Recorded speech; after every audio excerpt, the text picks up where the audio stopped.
The wind that swept across the Wyoming plains carried more than just dust that day. It carried the weight of a man's decision.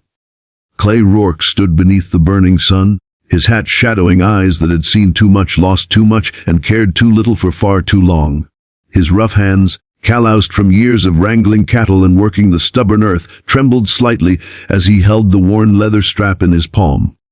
Across from him, a woman's trembling voice broke through the silence. "Don't take it off, just do it." But Clay did take it off, and that simple act, an act born of instinct and memory, changed everything. If you believe in kindness, in second chances, and in stories that remind us of the power of redemption, please take a moment to like, comment, share, and subscribe to our channel Fearless Grace. Your support helps stories like this one reach hearts that need them most. Clay had never been a man of many words. Folks around Mill River called him the quiet rancher, the one who kept to himself since the fire that took his wife Maggie and their unborn child 3 years ago. His ranch had survived, though barely, and so had he, but only in the physical sense. Inside he was hollow. His laughter had died with the flames, and the man who once sang softly to his horses under the wide Wyoming sky had turned into a ghost wandering his own land. The townspeople whispered that Clay had lost his faith. He stopped coming to Sunday service, stopped visiting the market, stopped answering when neighbors offered help. He was polite, but distant, like a man whose soul was trapped behind invisible glass.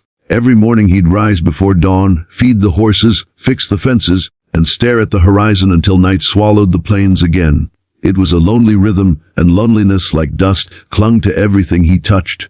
One afternoon, as the sun scorched the earth golden, Clay heard a cry echoing through the canyon behind his ranch.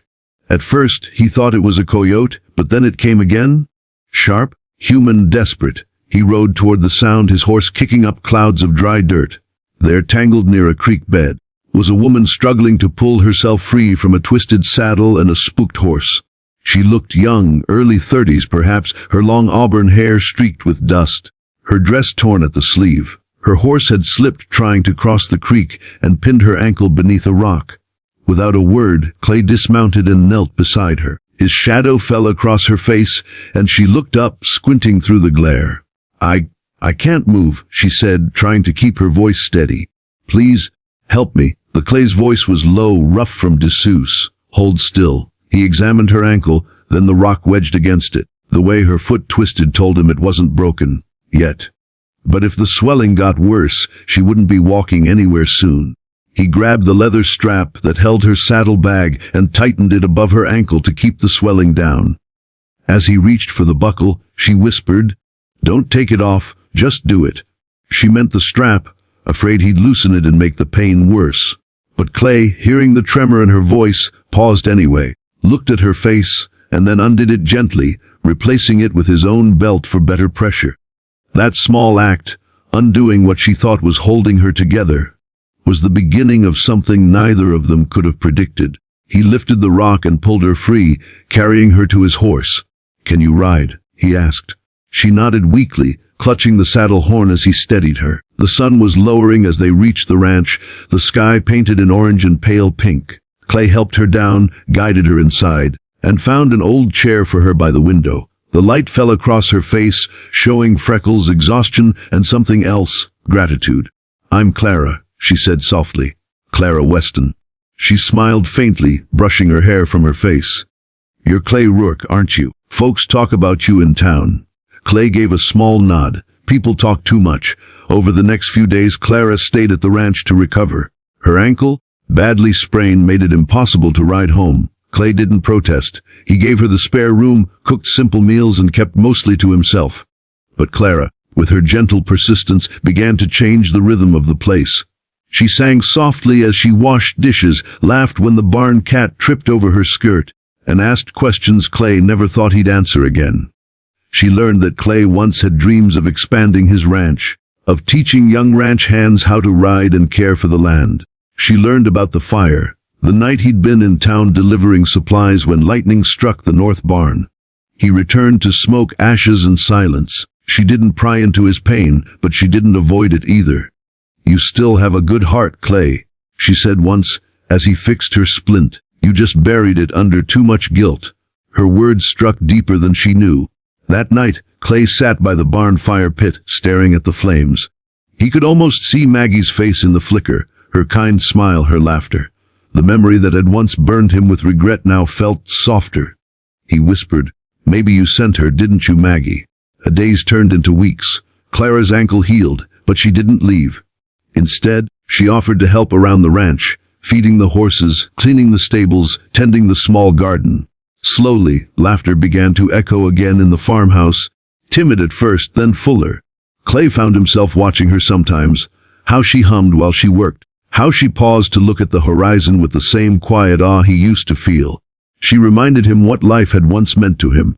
But one morning, just as hope began to settle in like the dawn mist, a man arrived at the ranch. His name was Tobias Kane, a wealthy land buyer from Cheyenne. He claimed he was Clara's fiancé. His polished boots and fine suit looked out of place against the rugged land. "I've been looking for you for weeks," he told Clara, his tone sharp but controlled. "You disappeared without a word." Clara's face turned pale. "Tobias, I told you I needed time. You wouldn't listen." Tobias smiled thinly. "Time or escape?" His gaze shifted to Clay, cold and measuring. "You must be the rancher. Thank you for keeping my fiancée entertained." The Clay felt something harden in his chest. He didn't know their story, but he saw the fear in Clara's eyes. Later that evening, when Tobias stepped outside to fetch his horse, Clara confessed everything. Tobias wasn't just controlling, he was cruel. He had promised her marriage, but treated her more like property. She'd tried to leave quietly, but when her horse slipped near the creek, she'd thought she was done for. "You saved me, Clay," she said, her eyes wet with tears. "You gave me peace I haven't known in years." The next morning, Tobias demanded she leave with him. Clay watched silently as Clara stood near the porch, her hands trembling. "Don't take it off," Tobias barked, pointing to the small engagement ring on her finger. "We're going home. Now?" For a long moment, Clara said nothing. Then she looked at Clay, just one look, but it was enough. Without a word, Clay stepped forward. He didn't speak loud or fast. He simply walked up, took her hand, and gently undid the ring. "No," he said quietly. "She's not going anywhere with you." Tobias's face flushed with anger. "You think you can stand in my way, rancher?" he snarled. "You'll regret this." Clay's hand stayed steady on Clara's shoulder.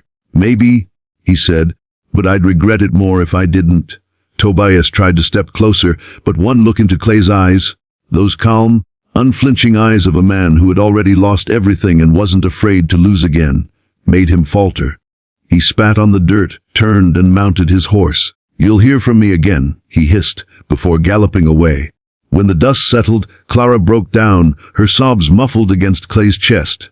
The tension, the fear, the years of silence in both their hearts cracked open. Clay held her close, not as a savior, but as someone who finally understood that sometimes strength meant simply showing up for someone else.